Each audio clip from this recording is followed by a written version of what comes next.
If you know me, then you know that I love video games and Greek mythology. When those two come together, you get the game Hades, where you play as Persephone and Hades' son Zagreus, fighting his way up the underworld to visit Persephone. And then Hades 2 released recently, where you now play as their daughter Melinoe, fighting her way down the underworld to rescue her parents and brother. I also love reading, so if I can get a book involving a character from Hades 2, you better believe I'm going to read it. So a quick little Google search gave me Daughter of the Underworld by Jen Lynn Adams. With unreliable magic and a handsome prince her parents arranged for her to marry, Melinoe must make her way through the land of the living to discover who she really is, a goddess unable to protect herself or someone much more powerful. So we follow Melinoe in this arranged marriage with Castor, and it looks like we get both POVs through the book. There weren't a ton of reviews on this, but what I did see were all pretty positive. So I'm excited to see what I think about this, and I hope it's as good as people are saying. So my entire week is just gonna be filled with Greek mythology. I'm just gonna be playing Hades 2 and reading this book. I'm gonna get started on this tonight, and I will let you guys know how it is. Got about a third of it to go. I didn't know anything about Melinoe before Hades 2 released, so I did a little research on her, went to her little Wikipedia page, and this author is staying true to the lore, the myth. Also, I will be talking spoilers at the very end of this video. On Wikipedia, I did see that there is a hymn to Melinoe, and that is actually referenced in the prologue. And it says, "Now plain to the eye, now shadowy, now shining in the darkness." The more I say Melinoe, I feel like I'm saying it wrong. I'm just gonna start calling her Mel. So Mel says, "I am the nightmare that haunts your sleep." And I was like, oh, okay, that's kind of cool. A little like subtle reference to Melinoe. And apparently she's like this badass who is really good at combat, but we never got to see any of that. Didn't get to see any training with Hermes. She is a force to be reckoned with, but we don't know that. We're just told that she's really good at combat. We eventually see a little bit, but like, I wish we saw more of her training. So the point here, Melinoe can't summon magic, so Hades and Persephone arrange a marriage with a mortal prince in Sparta, Castor. And Mel is super rude to him, and she's just dead set on canceling this marriage. But wait, Castor is physically attractive. So we bounce between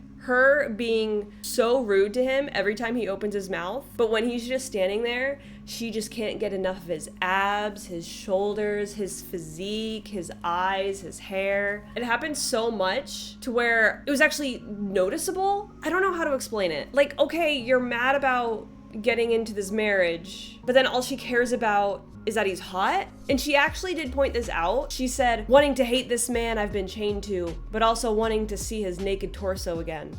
Run my hands along the sharp edges of his stomach.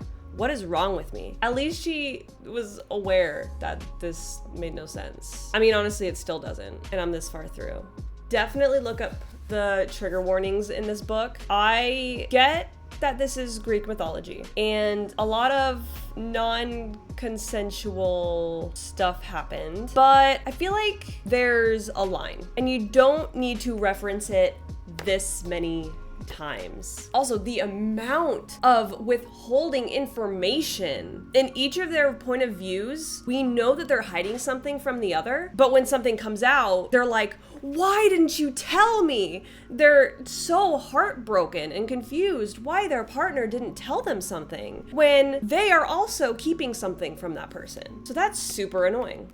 There is more to this plot than I thought there was, but it makes sense now what we're seeing now that I've read up on Melinoe. So if you know anything about her story, then you kind of know like a little bit of a gist of what she found out in here. But man, the personality changes with Melinoe. I'm getting whiplash. I need a drink to talk about this book. What were these people on when they gave this book 4 or 5 stars? I want to know. All right, the main plot of the story is a pretty big spoiler, so I'm gonna save that for the end. But the second half definitely felt more rushed, and I was so annoyed through the whole book because Melinoe would flip-flop her feelings between things all the time. Like, one second she's fine with somebody, and the next she like wants to kill them. Like, make up your mind. And again, the amount of times they would withhold information from each other, and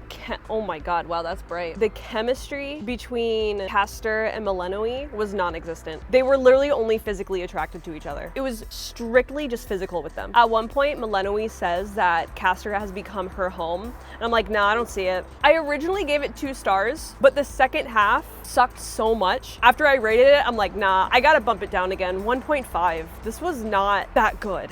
At one point, oh my god, Castor says a line. Let me find it. Like, he's worried about his dick's gonna get cut off, or that it's gonna shrink down to the size of his pinky finger. And when he makes sure everything is intact and he's okay, he looks down his pants and he says, it's still just as big as before too. Give me a fucking break. Oh.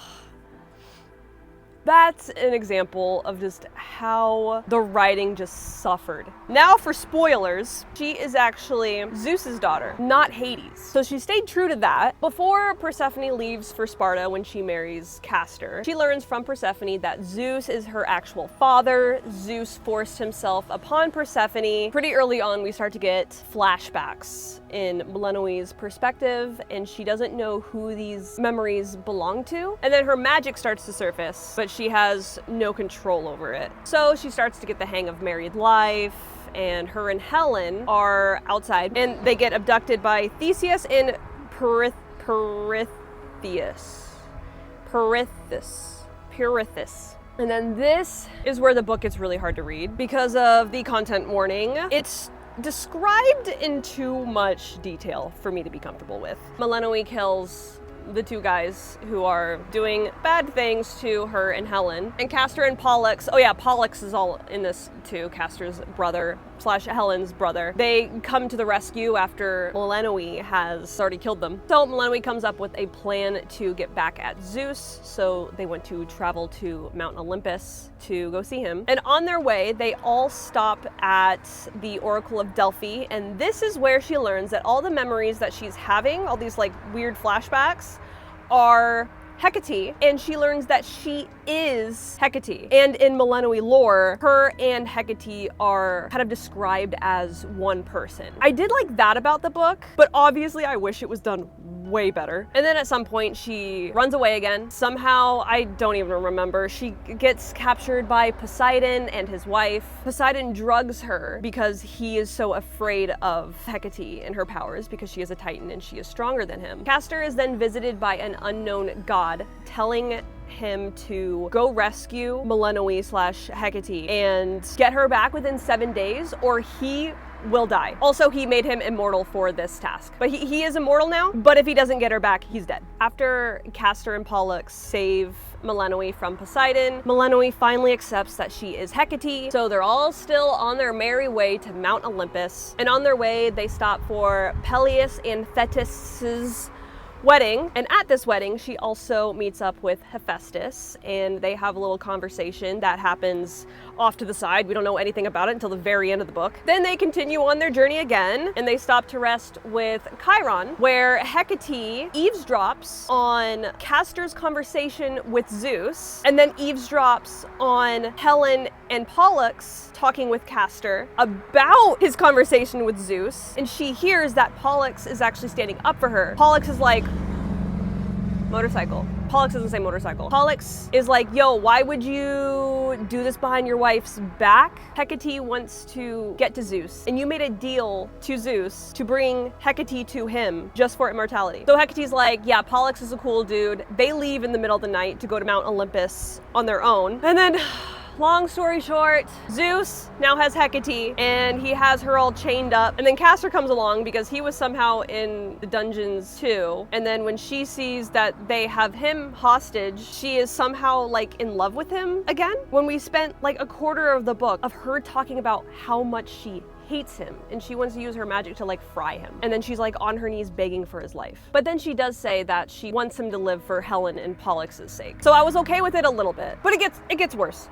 So Hecate breaks out of her chains and Zeus summons his bolt, stabs Castor with it. Hecate's like, holding him. She's crying. She's like, do the resurrection spell, do it. And this is where it gets confusing, because I'm like, I thought you hated him and you only wanted him to live for Helen and Pollux' sake, but she's like crying. She's falling apart. Pollux shows up, does the resurrection spell himself. Castor lives. And somehow, when all of this is happening, with Zeus right there, with his bolt, I'm assuming he still has it, right? And Pollux like is just sauntering up. Why is Zeus just letting this all happen? Also, while all of this is happening, when Hecate originally broke out of her chains, she took this necklace off of her and she threw it on Hera, and it locked around her neck.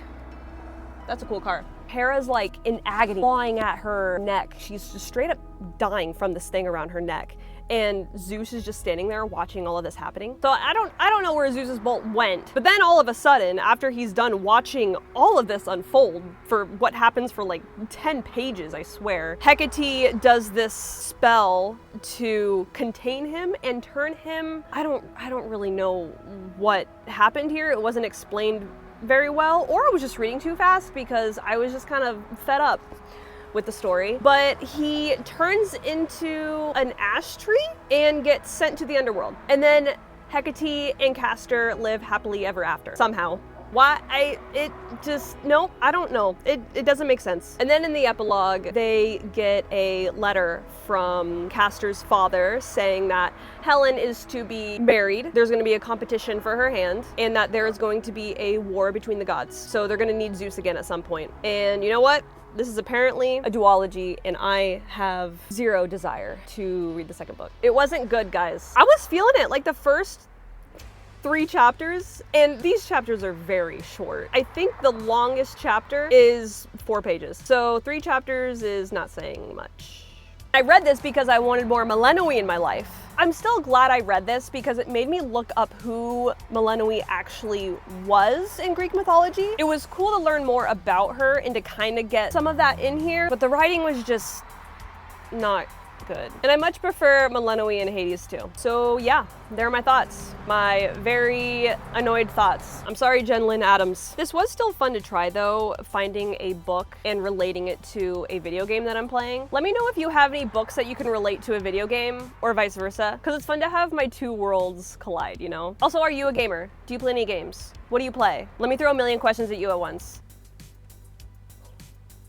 Ruff, ruff, ruff, ruff. Rough. All right, I'm gonna go start another book, a good book. So hope you enjoyed my ranting, and I will see you in the next one. Adios.